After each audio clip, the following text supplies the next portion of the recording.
Yan, meron po tayo ngayong dalawang Crown PLX 15A active speakers. Powered speaker po ito. May ampli na sa likod.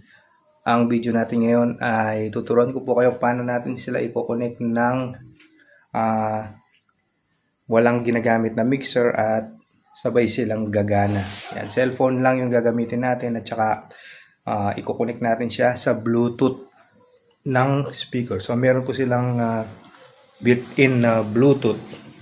Pero isa lang yung gagamitin nating speaker para makonect natin sila sa Bluetooth. So ito po yung back panel ng mga speakers natin. Crown PLX 15A. Isa lang po yung gagamitin nating pang Bluetooth. So ito po yung magiging master natin. Kahit alin dyan. Kahit po alin dyan. Magbabago lang yung connection natin. Bali, kailangan po natin ang cable na ganito. Yan. Microphone cable. Tawag dyan. So, sa iba, DMX. Kung sa ilaw, DMX. XLR. Yan. Iba yan po yung iba-ibang tawag dyan. XLR cable. Pag sa audio. XLR. So, ito po ang magsisilbing connection natin sa dalawang speaker. So, kunwari, ito po yung gagamitin nating main speaker, yung dito.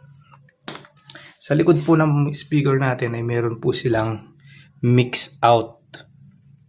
So, mix out, kung ano po yung tumutunog dito, ay lalabas dito at kukonek natin gamit po itong cable papunta dito sa line in. So, line in.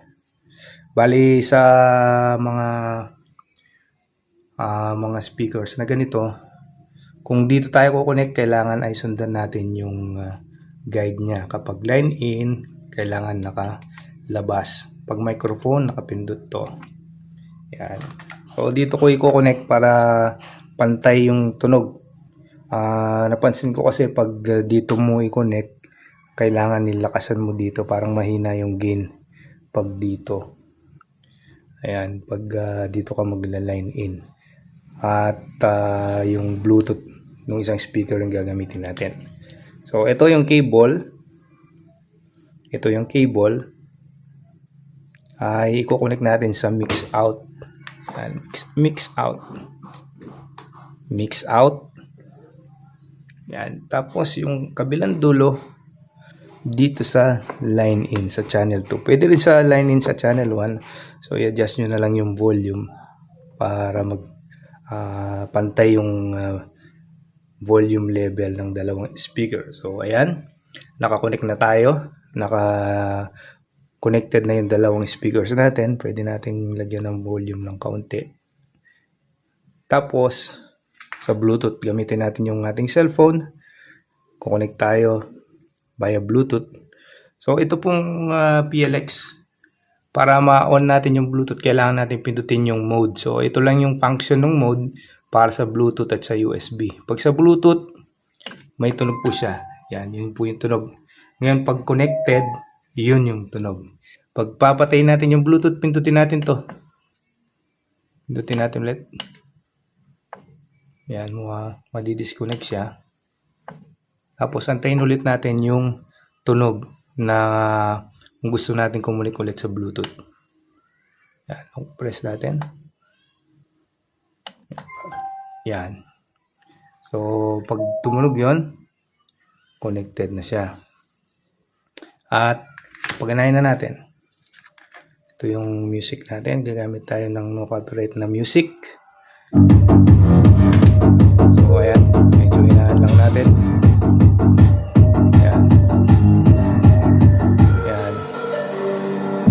Kasi pag napansin ko po dito, kapag dito po tayo kukonek, pag dito tayo kukonek, parehas na dito, yung Bluetooth. Dito kasi yung volume level ng Bluetooth. Mas pantay yung sound. Pag dito kasi sa taas, parang kahit parehas lang sila ng volume level, ay pati dito yung settings, ay parang mas malakas pa rin yung main speaker natin. So pakinggan natin sila. Yan, mahina lang ang volume. So ayan, Yung master volume natin naka 0 parehas. Pwede rin natin lakasan yan. So ayan, kita nyo yung channel, yung line 2, channel 2.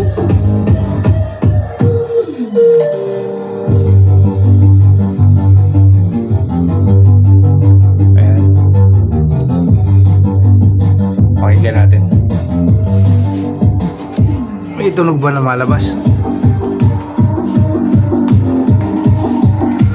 Yan. So may sound na po na lumalabas dito sa ating parang sleep. Yung secondary speaker natin.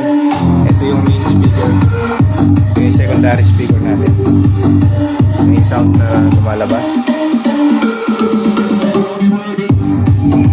Yan. Kung parang hindi pa ganun kapantay yung tunog, pwede naman natin i-adjust yan sa likod. Yan, parang parehas lang. Parang parehas lang siya nung kanina. Yung dati. So, kailangan talaga ititimplahan natin para magpantay yung sound. Tingnan nyo dito. Mas malakas yung volume level niya dito. Yung gain. So, dito hindi ka Tasan natin.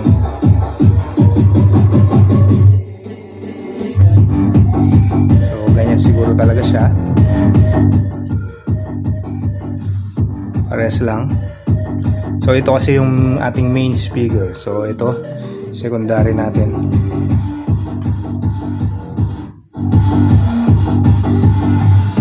So yung tunog lumalabas na siya yan sa kabila. So try naman natin dito sa channel 1. Ibat natin sa channel 1. Yan. Kung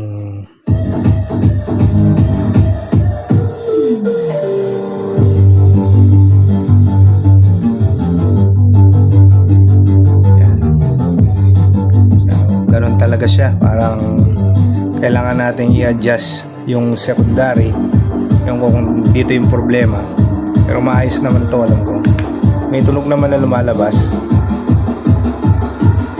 kailangan lang natin i-adjust para magpantay yung volume level niya.